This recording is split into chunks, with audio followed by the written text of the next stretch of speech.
So we're chatting with Brittney Mamon today about the benefits, opportunities of a legitimate off season as it pertains to physique competition. So Britt, how's it going today? It's good. It's good. I'm happy to be here with you, Ray. Thanks for inviting me. Absolutely, we're happy to have you. So let's talk a little bit about your pre-stepping on a physique contest stage. Yeah, let's get into your athletic background. Maybe start with college. Yeah, I was blessed enough to get a Division 1 scholarship to Northern Illinois University, um, and started, pretty young as an athlete, and went all the way through to college. And so I was starting with weightlifting, and being active is just something that's always been in my background, and knew that when I graduated, that wouldn't be the end of being an athlete of some sort.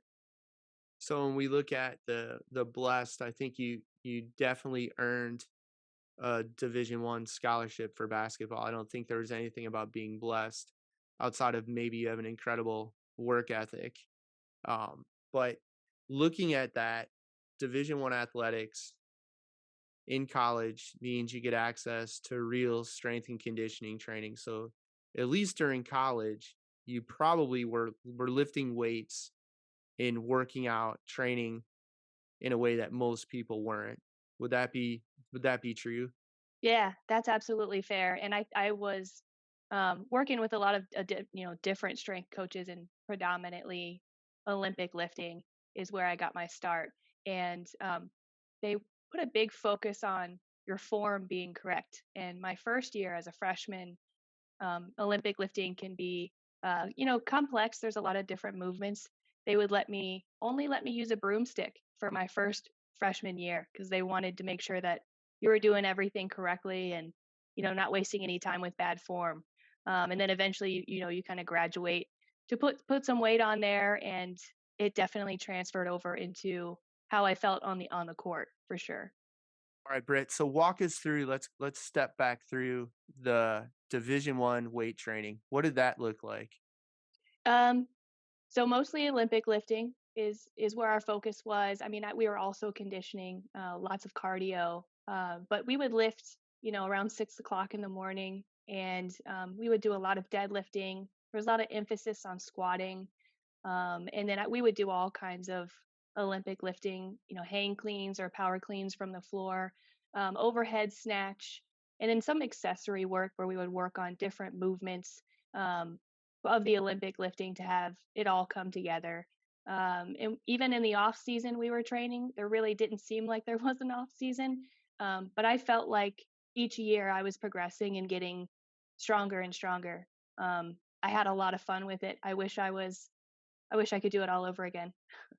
So in college, you were actually doing what a lot of people aren't, which is the big multi-joint lifts, squat, deadlift, the Olympics, the Olympic hybrids, and some accessory work, but doing it under the eye of a strength and conditioning coach or coaches and moving real weight. Yeah, I would imagine that you were being challenged to push yourself. 100%. I mean, the type of weight where you're thinking, if I sit under this, I might not be able to stand up. But it all within, you have a spotter. I felt very safe. I thought we were doing things correctly. But yeah, I was not going in there to complete reps and say, oh, I'll get like 30 of these or 25. It was an all out push to my limit in I can only do one of these, and it was calculated. We kept track of how much we were lifting each week, and to know that, all right, I might fall on my face if I don't complete this lift and do it right. And I very much loved that challenge. And I think that transferred over with the training that I had with you, was the type of weight that is a challenge every single time. And that's my favorite kind of training for sure. And that's probably a bit of that difference between just working out or lifting weights or exercising and actually showing up to the weight room with a plan, having some goals, and then putting yourself in a position where stand up with the with the bar on your back or end up stapled to the box or stapled to Yep. the floor. Yep. And that, translates over to today. I mean, I think it's a little scary if you ask somebody in the gym when they walk in, "Hey, what are you working today?" "Well, I don't know." Well, you don't come in with a plan. And I think that was I learned that at an early age, and I'm glad that I did. I never, even when I was in a teenager going into the weight room, I never didn't know what I was gonna do. I had a plan every single time. I would go to bed at night and look forward to what I was doing the next day, 100%. So that's one of the probably the first piece of that missed opportunity for competitors in really in all areas of life. But when we look at physique competition, it's the just going to the gym and training back and buys, or going to the gym and having a written plan to be better that day. Yes, 100%, and that's where I think my body really started to show changes and to show strength when it's calculated, and I know, okay, I'm adding 5 pounds this week, I'm adding 10 pounds this week, and I'm gonna force my body to do the work, and I think the fun part of that too is that my mindset followed. I just very much looked forward to that challenge every day and forcing your body to do the work. I think you get very mentally tough, and I think it gave me just some good discipline. And I think discipline is freedom. And just got addicted to going in and let's see how much I can do. If it's 1 or 2 reps, you know, pushing your body to that all out kind of rep is where I think all the change comes from. So post college, so college athletics are done. We established that you have a foundation in moving weights with a plan to reach a goal, which again, most people fail because, well, it's just going to today's leg day. Well, what does that mean? You actually had a plan and you were accustomed to being disciplined to executing. College is done. Collegiate athletics are in the rear view. How, how did you end up saying, hey, I want to do a physique contest? Well, I met this guy named Ray Binkowski. I wanted to be a personal trainer. So I started working at a gym and in training people. And I think because of my college background, I think got bored easy with just going in and doing 4 sets of 12 or 3 sets of 12, or it's what I did last week.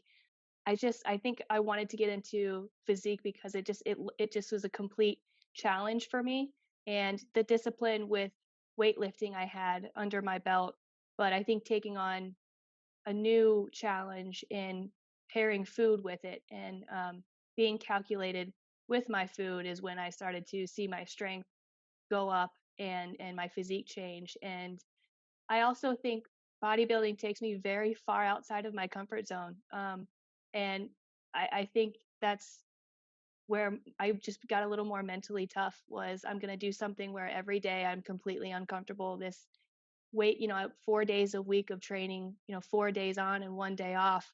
Um, if I go in there in the morning or afternoon and put myself through a very difficult and hard workout, I would leave the weight room thinking there's nothing I can't do today. I put myself through a huge challenge and it would transfer over to me, working, whether I was still personal training or if I was, in my sales job, I was a better employee. I was focused. I was disciplined with my food and my workouts and my performance. I was a better partner, a better wife. Just overall self-esteem after putting myself through something that made me uncomfortable and pushing through that just really helped my mindset a lot.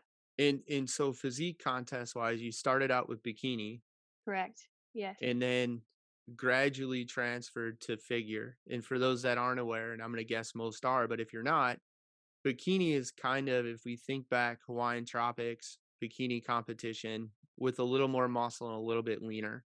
So not heavily muscled. But when we start looking at the contrast to figure, that's going to be more of a X frame. So wide shoulders, upper back, tiny waist, wide at the glutes, hips, quads, tiny at the knees, wide at the calves. So more hourglass, more X frame. But to make that transition to go from bikini to figure, you needed to gain some muscle, didn't you? 100%, yes. And specifically in, like you mentioned, in my shoulders and in the base in my legs.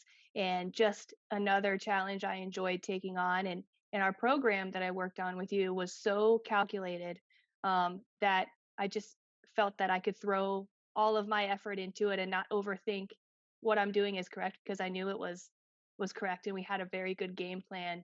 And 4 days a week warming up with 50 pull-ups before every workout was probably my favorite challenge other than back squatting. That I remember you start every workout, get 50. It could be one or two in a row, but don't start until you get 50 good pull ups. I think Ray just wanted me to dust the bars in the gym. I think that's really what the plan was. But I think we inspired some people too because I would go in there and start my 50 pull-ups, and you'd have people that wanted to join me, that wanted to come in and do their 50 pull-ups too. But it was great results. I mean, I changed completely in my frame, and yeah, But putting on a lot of muscle. looking at that time frame, and we'll talk the nuts and bolts of the programming, but you actually decided and recognized the benefit and the opportunity to take time away from getting ready to step on stage again, and instead said, "I'm gonna take the time, months, a year, year and a half, what have you, to gain muscle so that you could fill out and get that X frame," right? Yeah. Yes, because it doesn't happen overnight. I don't think you can just take 3, 4 months and then try to get into prep. I have a lot of respect for my competitors, and I like to think that I'd like to picture somebody else outworking me, in the gym. And I think, yeah, just taking more than 3, 4 months at a time and taking a year, half a year, to make real change because it doesn't happen overnight was a huge part of my success for sure. And that ends up being the biggest missed opportunity is a lot of competitors go from contest prep, they step on stage, they take a few weeks off, and then they're dieting and doing the quote unquote prep for that next contest, and then they're stepping back on stage. But you took a different approach and you took a year plus off of getting on stage and you just focused on lifting weights in a planned manner with goals, structured progress just to gain muscle and fill out, correct? Correct. Yes, and I would, if I had to jump in and try to get into bodybuilding again, I would do the same thing, because as you see in those, pictures behind you, those changes didn't happen by just trying to prep for a few weeks. I had an understanding that, this vision of what I have in mind of what I wanna look like, I can have that and I can be that. I have all the right tools, I have a great coach, my nutrition is on point, with Ray, and anything that I want with my physique, I can have it. But I knew that it wasn't going to happen in a couple weeks, and there was a lot of thrill in going in every single day and just having that picture of what I want to look like in the back of my head, and knowing that sitting under all this weight, and mentally challenging myself that I can get there. I'm not running over the horses with the carriage, as they say. In expecting to not make those types of improvements when you're dieting and prepping for another contest. Like you put the same focus, effort, intensity, drive into that off season to get better and improve that you would put in prep, correct? 100, yes, 100%. Yep. And that's where so many people, they just go to the gym and it's going to be back and bicep day. They don't have a plan, they don't have a goal. And then even worse, they're right back in prep. So there's no time to improve. There's no plan for improvement. There's no structure, and there certainly aren't enough calories to fuel it. Right. Right. Right. Exactly. It was yeah, I think we took about a year or a half of a year improving, and it was very exciting to see, within 3 months or 5 months or 6 months.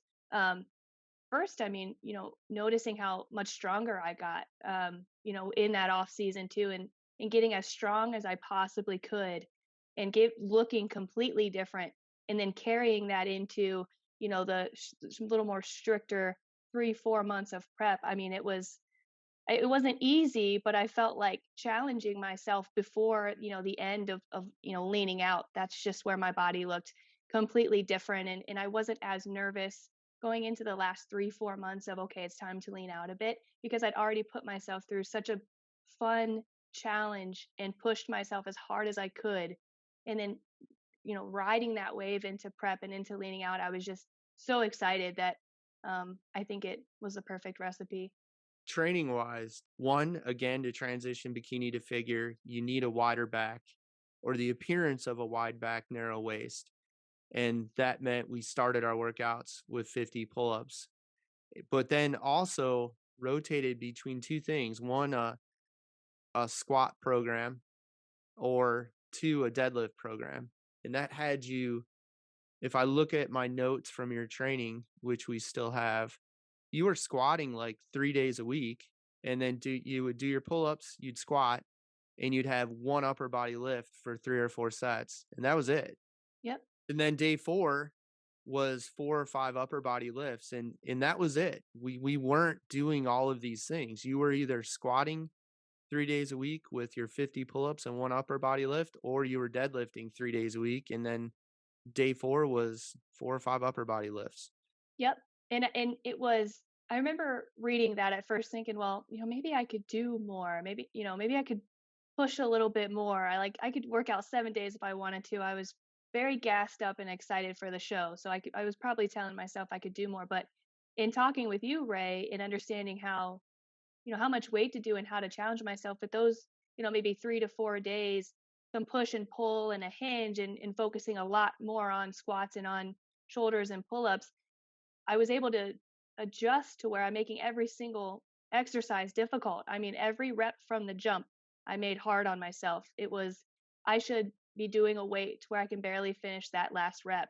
Um, and even then, not that the workouts were easy, but it was still challenging. I mean, and I still saw change, and I was getting very strong. So I think if you maybe put yourself through a program or something like that, you might be dogging it a little bit if you're not feeling tired in your warm up. So I think putting my all out effort into all of that really made a difference too.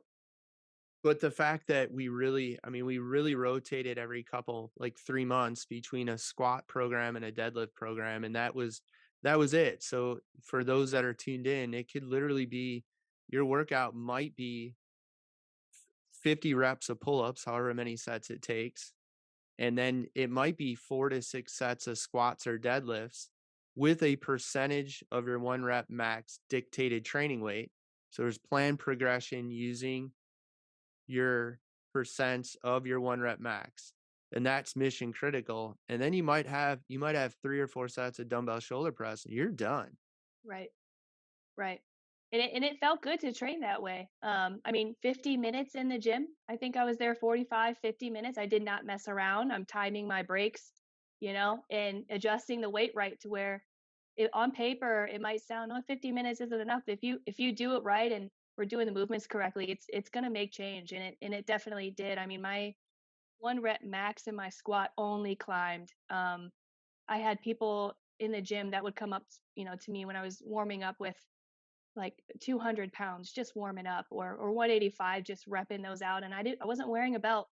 People would come up and ask, where's your belt? You're doing all this without one? And But what did you weigh at that point? wait, I was probably 128 pounds, maybe 125, which was pretty incredible. I mean, I used to be able to warm up with 135 without using my hands. I would go up to the squat rack and just put my shoulders on the bar, have it there, and I'd sit all the way down and stand up and then re-rack it with my shoulders, because we were getting stronger there too.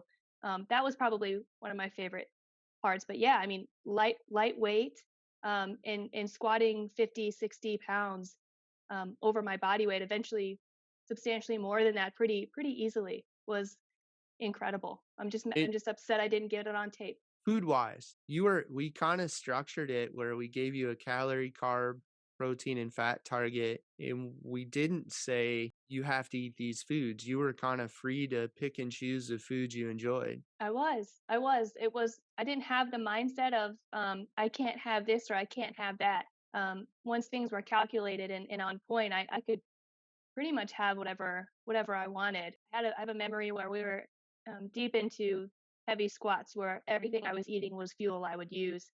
My husband and I sat down to watch a movie, and before the movie was over, when I was eating, I think over 3,000 calories a day, I had an entire pizza and then followed by waffles.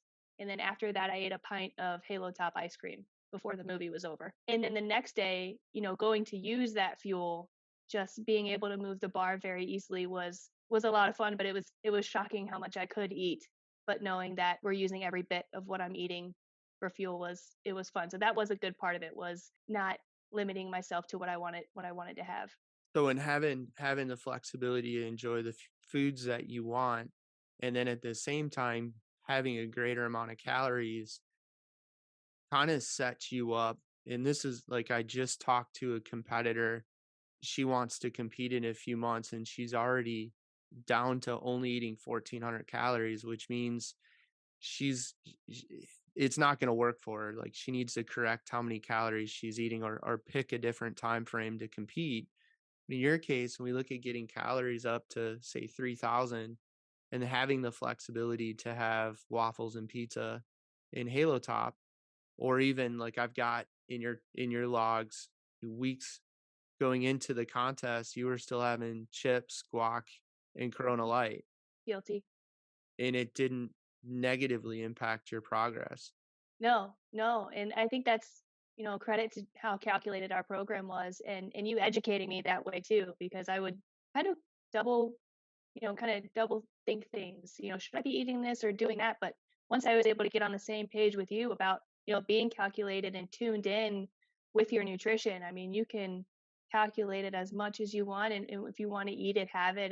And I just know that eating those calories and having that discipline with food and having it roll over to the gym because I knew that whether I'm benching or shoulder pressing or pull ups or squatting, every rep is gonna feel hard. I might fall on my face doing it, but I've got the calories in me. I mean, you don't have the fuel, you're not gonna move the weight. And that goes back to why that off season, why that failure to have a training program that has you training is such a missed opportunity because you have to have the extra calories to make the improvements. And we've got some great pictures of you. We have a ton of progress pictures, but if we look at your very early pictures when you were still, I think you'd done one figure contest, but you hadn't had a dedicated period of time to just get better at being a figure competitor. You just went bikini to figure. Mhm.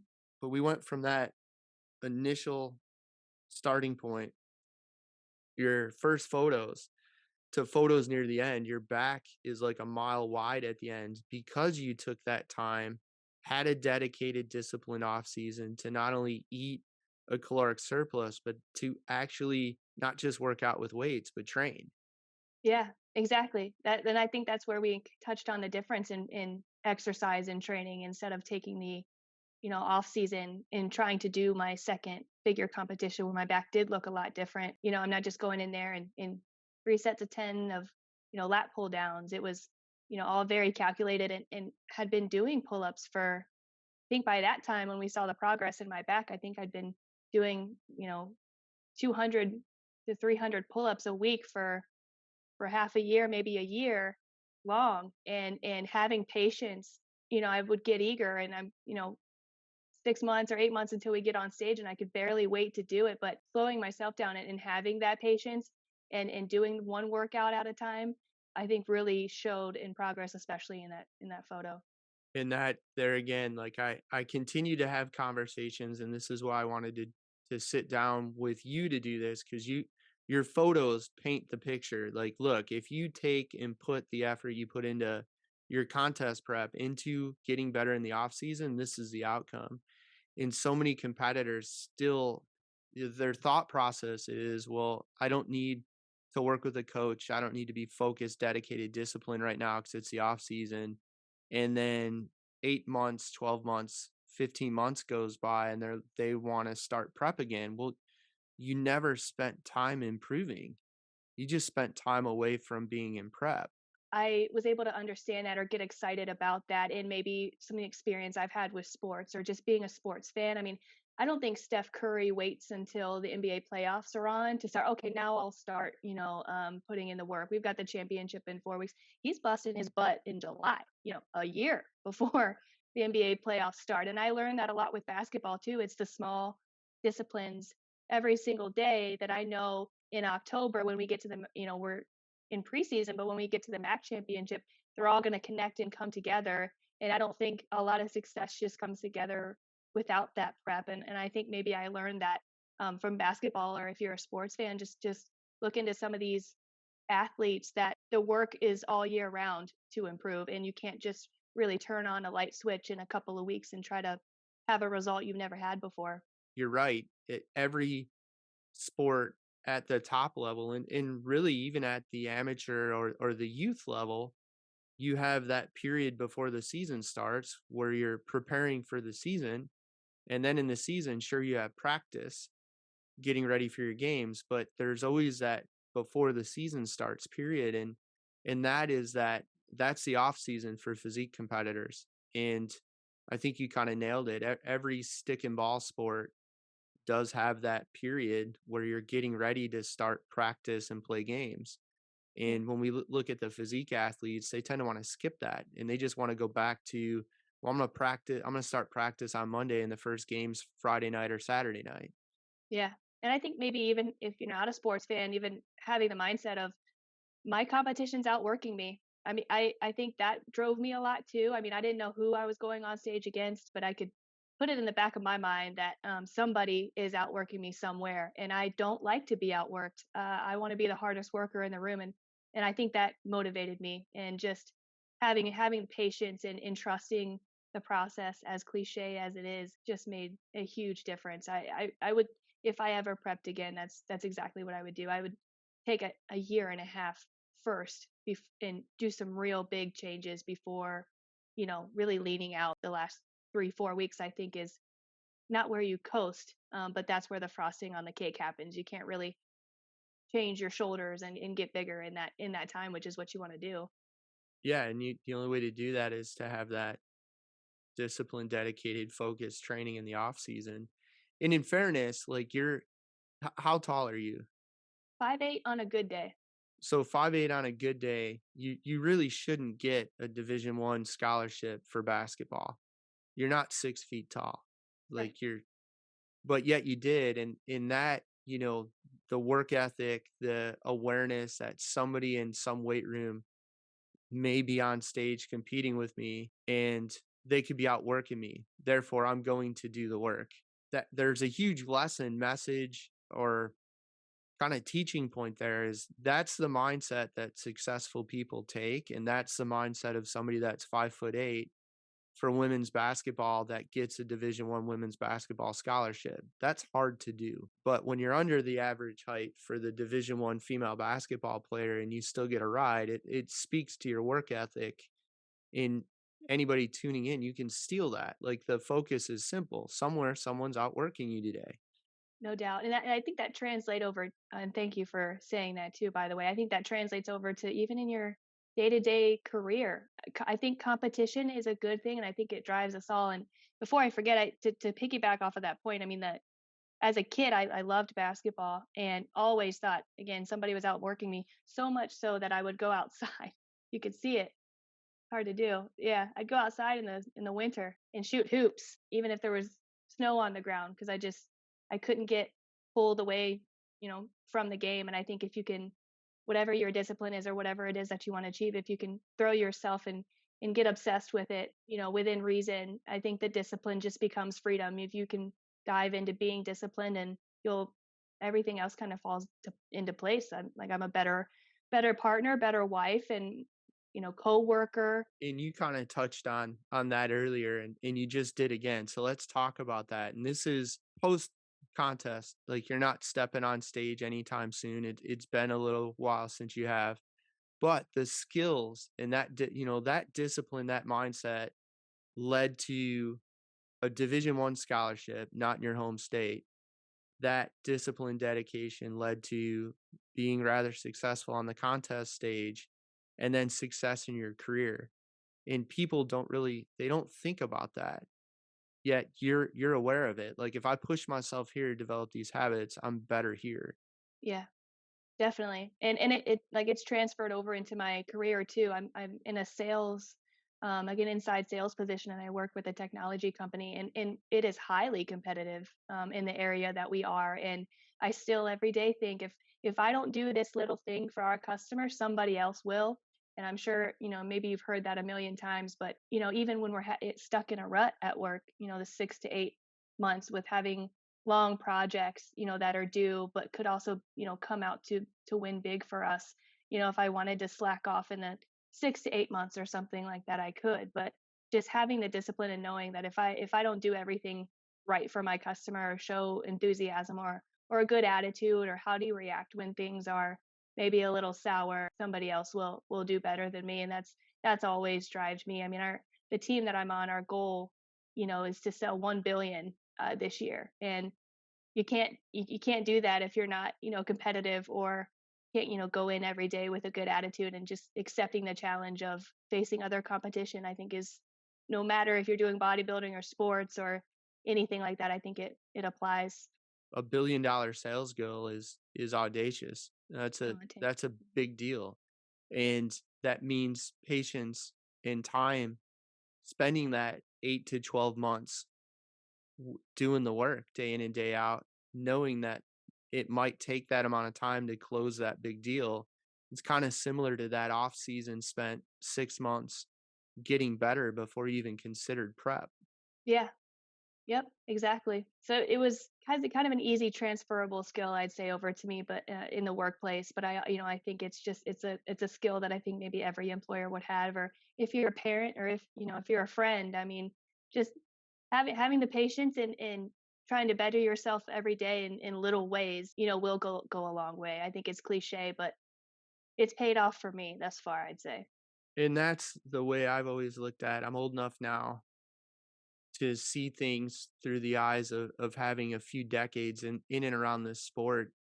And I firmly believe and have for a long time that your training, your contest prep, your getting on stage should make you better in every area of your life. And if it doesn't, if it's making you sacrifice career, family, friendships, you're doing it wrong.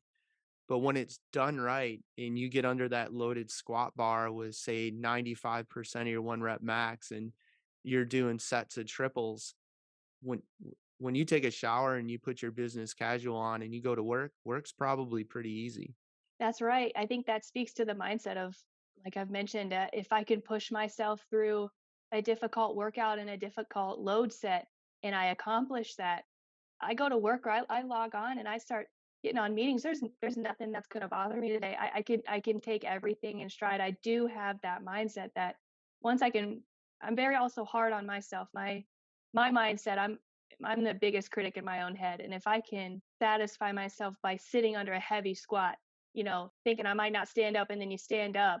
And then I go to work, there is nothing I can't handle after that workout.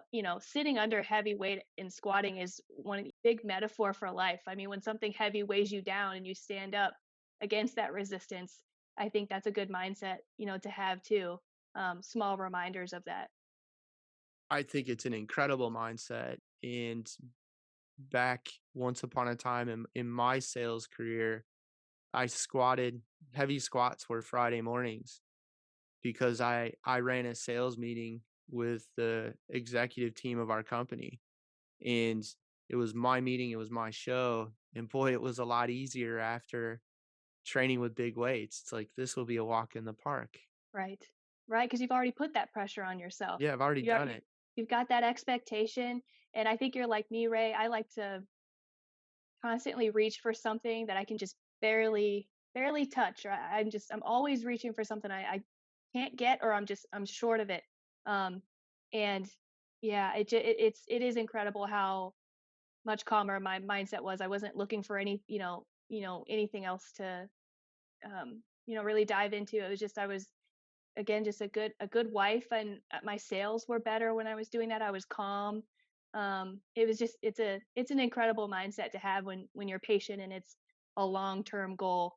And yeah, your days just get a little easier when you're already challenging yourself in ways where you're getting stronger and making a difference. That was such a great year and a half of my life in training. I think even including training for basketball. It's just wish I could encourage everyone to do it because I get so inspired when I look back on it, and I sometimes miss having the mindset that I have because it's not the same now, but it's some people when they think about prep, going into prep again, they would just like we've talked about, oh, it's throw myself in here for 4 months, but you can't just flip that switch. I mean, it's you've got to have your support system and your family right, and if I'm going to flip that switch, then you know, I'm tunnel visioned, and I learned if I look left or right or if I compare myself to somebody on Instagram, I'm going to slow down, and it gave me just such beautiful tunnel vision where I've got blinders on and I'm only looking at the end result.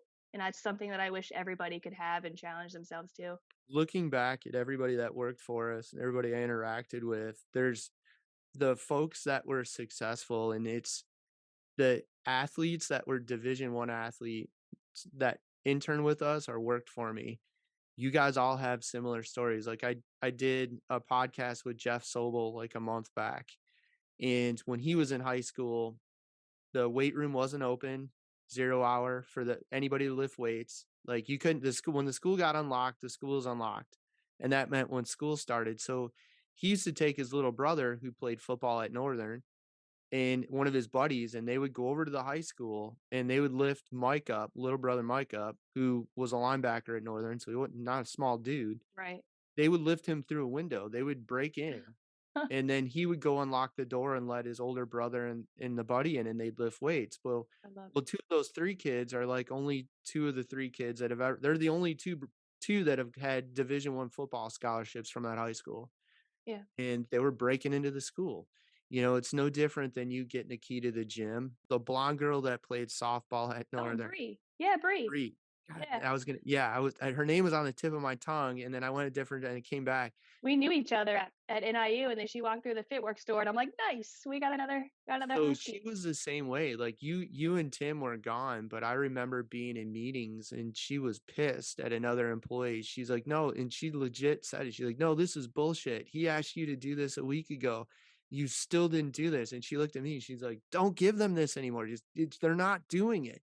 Yeah, I And I'm love it. like, "Well, that's the Division 1 athlete because they're like, you're on my team, you're not pulling your weight. I'm gonna say you're not pulling your weight. And by the way, if I need to step in and help pull the weight, I'm just gonna do it because the team's not gonna fail."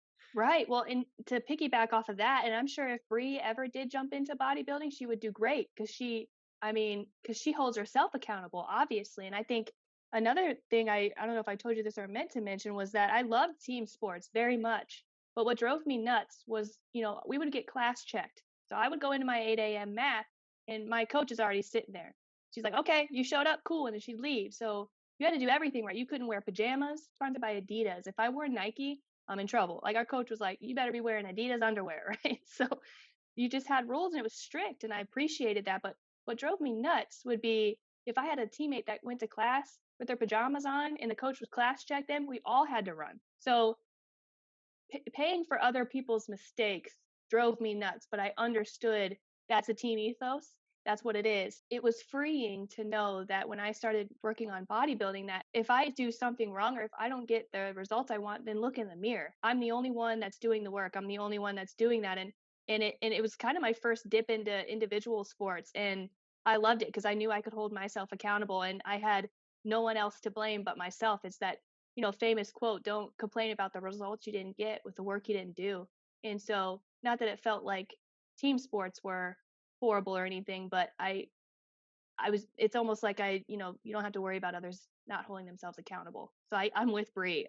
That's a good story. That was the first time I realized that the kids that came and worked with me that played Division 1 sports were different. Yeah. They just were, and that's why they made it to Division 1, and that's why they didn't only go D2, D3, or NAIA. And there was only one exception to that, and he had D1 offers, and he chose a small school because he loved the school. And he Yeah. realized he's like, "I'm not going pro, so I don't care, and I really like it here, I wanna go here." But he had the work ethic, but the rest, and not to pick on the other ones because I didn't play any college sports, but there is a difference. Mhm. And I look at those of you today that you're all whatever it is you're doing it at a high level. I learned more from my coaches than I did any professor. Did not pay a lot of attention in class because I was thinking about basketball, but just from all the teammates that I have of all different walks of life and all different challenges, and our coach, Coach Owens, who was my favorite, she's now coaching at Notre Dame. She recruited me to Northern Illinois. And she was an Olympic coach at the time. She believed in making practice harder than the game. And so we would practice against men every single day. I don't think I ever won a practice. We didn't win drills, we didn't win anything, but she wants practice to make it feel like it's absolutely impossible.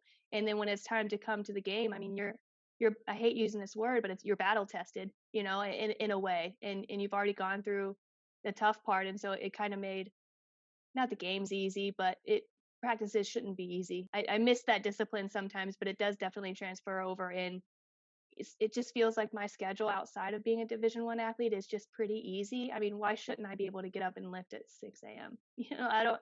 It's hard to give myself that excuse, you know. So it's. I'm very thankful for even the bad days. If I had a losing career while I was there, I don't think it would matter. I mean, you could go to a Division 1 school and ride the bench for 4 years, and you will still find a lot of value in that. The discipline thing matters. That's why you dress business casual. That's why if you were wearing a 3-button collared shirt, golf polo, whatever you want to call it, it wasn't going to be wrinkled and the shirt was going to be tucked in. That's why you weren't allowed to be on our team and look like a bum, Mhm. because that bum mindset starts creeping into and showing up in other areas. It does. And then if you're competitive, you know, and you wanna, you know, outshine people or make it look like you're trying harder, I mean, it's the little things in putting yourself together and being on time, I think is one of the biggest things I learned. I mean, if I'm late to a dentist appointment, I'll freak out, even though it doesn't matter, you know, but being on just the little things. But yeah, I had a coworker and we'd have casual Fridays, and he would sell millions. We'd have casual Fridays and people would come in with tennis shoes or, you know, just like a regular polo shirt, which was fine. He would come in on a three-piece suit on Fridays because it's a business and he's like, I'm just here to make everybody look bad and lazy. And it, you know, it was kind of a funny message to me, but I do if you're customer facing or doing, you know, trying to make your manager or even your brand and the company you want, you know, you're But facing look good, you respect it by what does it say to yourself if you look in the mirror and you're wearing dress clothes versus you look in the mirror and you've got your favorite sports team t-shirt and some comfy cozy shorts and your flip-flops because it's Friday? yeah. One of my buddies that I went to high school with, he used to say, "Look good, feel good, play good." So not that he put any makeup on or anything, but if he had a he had a good hair day, and I'm like, Mike, you're gonna put a hat on and play baseball. What's it matter? And he goes, "You look good, feel good, you play good." And I never forgot that. I'm like, he's right. So So yeah, most people have no idea. So I almost failed out of college. I would wake up in the morning, I would drink like a half gallon of Kool-Aid, and I would eat a sleeve of Chips Ahoy cookies. I would put a baseball hat on, watch TV, miss most of my classes, and maybe go to some classes and lunch. When I turned my shit around, I did a couple of things. One, I made my bed every day, which I'd never done. I do that every Two, morning. I got up and showered and dressed nice and wore cheap, shitty cologne. And I would tell myself, look good, feel good, do good. Yes. And that was if I look good, I'll feel good, I'll do good in class. And those were the first steps to fixing my college career. I mean, I had D's, I had F's, I had W's, and I flipped it 180 degrees the other way, but that was my approach. And I went from just being a slob to showering, getting up at the same time every day, going down and actually eating breakfast. That wasn't a half gallon of Kool-Aid and a sleeve of chocolate chips. I work from home, you work from home. I don't know what Yeah. you wear for work every day, but Something like 4 to this. 5 days, Yeah. I have a 3-button shirt on. One day a week, I might have a t-shirt on, or there might be a reason. The khaki pants and the polo shirt, that says a lot. Yeah, it does. And when I had coaches that I mean, my high school coach would scream and spit in my face. I mean, for years, he would go off and yell in my face, but I had to tell myself if he did not that you did that or anything, but if he didn't do that, then he probably doesn't care if I'm improving. So I had to take that kind of reverse psychology. Like he's not going to yell and scream at the players that aren't going Division 1. You're going to put the time in, and I think you having that dress code for like I think I remember asking you one time if I could wear a hat. I think because I was going through a hat phase. I'm like, "Can I wear a hat?" And you're like, "No, I prefer not." And I was like, "Oh man!" But then you're like, "This is what the employer wants." I mean, I like you're gonna have different employers that are gonna expect different things, and you can just show that respect and If just we did talk about the hats. You know where the yeah. hat thing came from? Uh-uh. Because when I was a slob at Northern, I wore a hat Oh, every day, that's true. and No, I you've never don't. seen me in a baseball hat. My first year and a half at Northern, I wore a hat every day because I didn't wanna shower and have to go do my hair before I went and did anything. Yeah. That was sloth. So no, we're not doing hats. Why aren't we doing hats? Because I equate wearing a baseball hat with being a bum. And that's fine, because I think Because every I employee. was. Well, see, that's not, now I know where it came from, and that's fair. And I don't know if I told you this, but the other thing about getting scholarships too and going to Northern Learning, that it's not a guaranteed 4 years. I mean, you get 1 year at a time, and I had 8 different coaches in 3 years, and every time that they rotate, they're going to potentially want to give up your scholarship and give it to one of their recruits.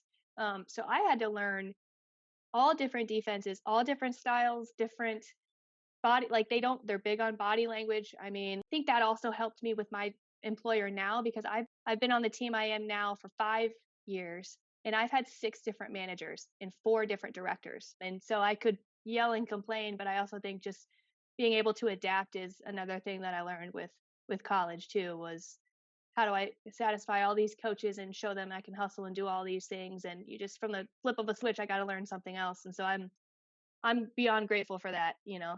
And every year and every coaching change and every year means you have to renegotiate your contract for a Yes. scholarship. Yeah, it's not a guaranteed, not a guaranteed 4 years. You gotta bust your butt. I mean, off the court too. I mean, if you're late to community service, if you're late to class, if your body language is bad, if you're not a good teammate, if they would watch film, and if you're sitting the bench for a game and you're not getting up and cheering for your teammate, you'll run for it. I mean, it was I looking back and having this conversation with you, it makes me more grateful, because sometimes it's such a distant memory that I don't think about it, but it translates all over. And I think your training too, Ray, working together with you, it gave me some transferable skills too. I mean, I think I had a few, but I learned a lot in that last prep that I'm always happy to talk with people about. I think another thing I wanted to say or tell you was that the training that we went through, um, doing the Smolov program and then doing it again, because I remember we had a drop off where there was too much rest time.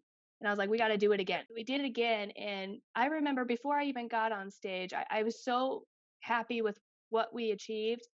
And I was so happy with my mindset that before I even got on stage, I was just thrilled to be there. I was like, I feel like I won overall. They may not pick me overall, but I am the overall winner. And I had already won, because I felt like going through that training and coming out the way that I did was I don't think it would mean as much as winning overall. I was going to let the pro card expire anyway, but I really felt like, just looking in the mirror, I'm like, I won today. No, the judges can say what they want, but we won, and it was incredible. I just wish I took more videos of me, squatting at heavy weight, man.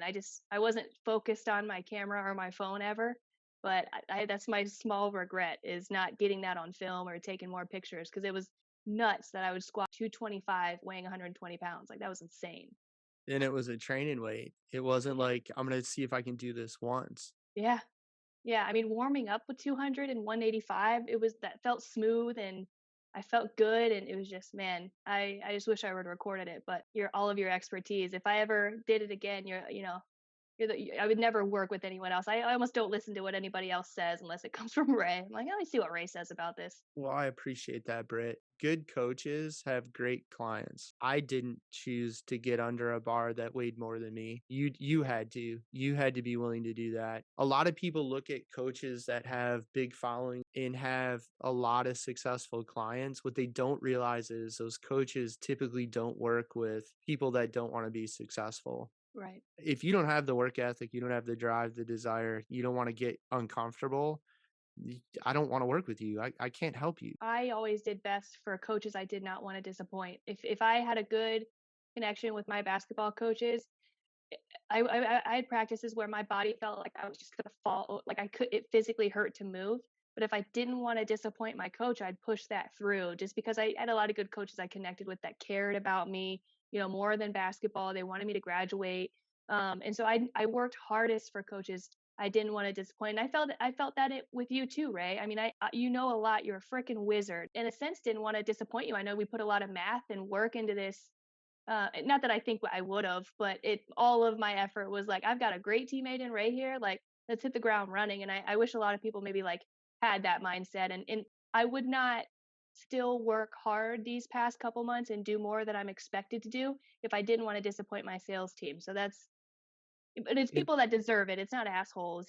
But if right. you connect with you, and I don't want to disappoint. I will go through it. Let's do it. We had a lot of good coaches at the gym that help people accomplish things.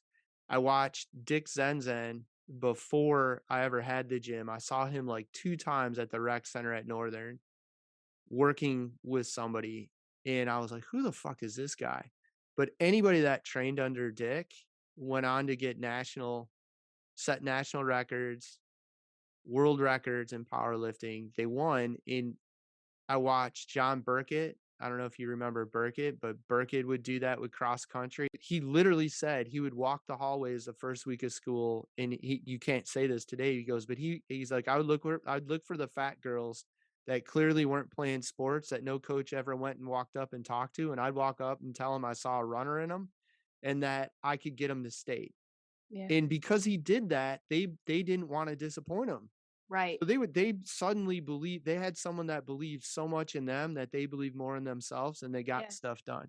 Yes, And, and not disappointing them with your effort. I mean, my coaches that I had, if I gave everything, every fiber in me, like I have nothing left.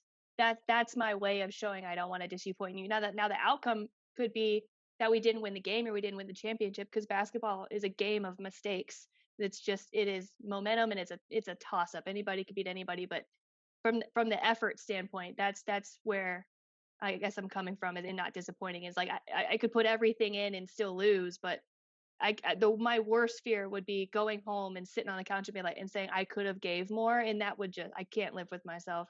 Thinking looking back, I think the only regret I have is I did not do well in school. My GPA was horrible. I think I had a 1.97. I just couldn't focus, hated sitting still, I would doodle basketball. I just only thought about basketball, and I had coaches at Northern that pulled every string that you could pull in the NCAA to get me there. I mean, I graduated high school by the skin of my teeth, and my mom and I still joke about it. I had hundreds of offers of scholarships. I was overwhelmed. My mom still has I have a book, full of letters from coaches and a couple shoe boxes of just insane the opportunity I had, but I still think about when I came home from one tournament and I was rocking it. I had 7 threes in the game. I was like, couldn't miss, like throwing a rock into the ocean. And I came home and I had 2 messages from coaches. One was from Dartmouth and one was from Carnegie Mellon. And they're not, they're Ivy League, so they're not other than their academics, they're, not everybody's thinking about them. But they were saying, "We love your game. You're an incredible athlete, but you got to get your grades up." And I knew that and at the time I'm like, that doesn't matter because like Miami, Ohio is calling me. I'm gonna go visit Toledo, like UNCW, all these schools didn't matter. But as I get older, I'm like, I wonder what would have happened if I applied myself better at school, getting a Carnegie Mellon or Dartmouth degree. But I don't live too much in the past, but it is a little funny to think about. there's value, and 20 years from now, you're going to want to look back. And that being said, I think you probably learned more taking the path you took than you would have with better grades. I agree. And I mean, the most successful people I know didn't do well in college. In two of them are multimillionaires many times over. One of them's got basically the equivalent of a GED, and the other one has 2 years at a community college. And the Yeah. one with the 2 years at the community college is convinced if he were to go and get his 4-year degree, he'd do even better.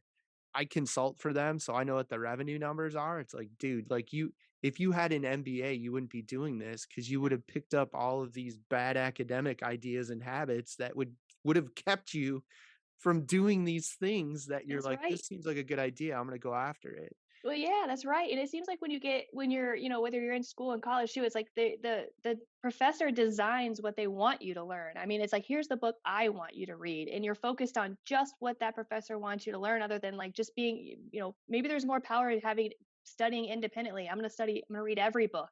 It's almost like college is designed for you to get to the answer that they want you to have. So then yeah, you got these guys that are millionaires that are making it work because they took it on themselves to learn, not just They what was had to designed figure it for them. out, Yeah. and they went and shot hoops in the driveway when there was 6 inches of snow on the ground, and they had a Yeah. key to the gym and went by themselves at night Right. and shot until they were exhausted, or they wake their little brother's ass up and they make him come with to the gym in the morning only because they need him to crawl through the window. Right.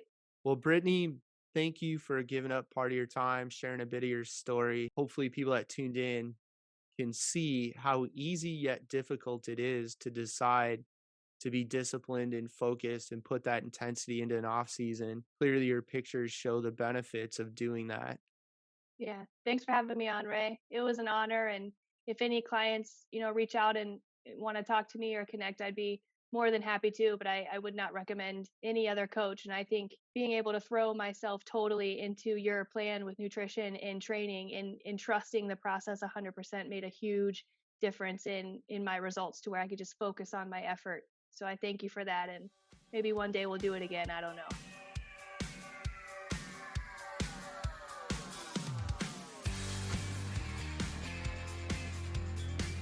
If you like our content, be sure to subscribe to our channel, leave us a comment below.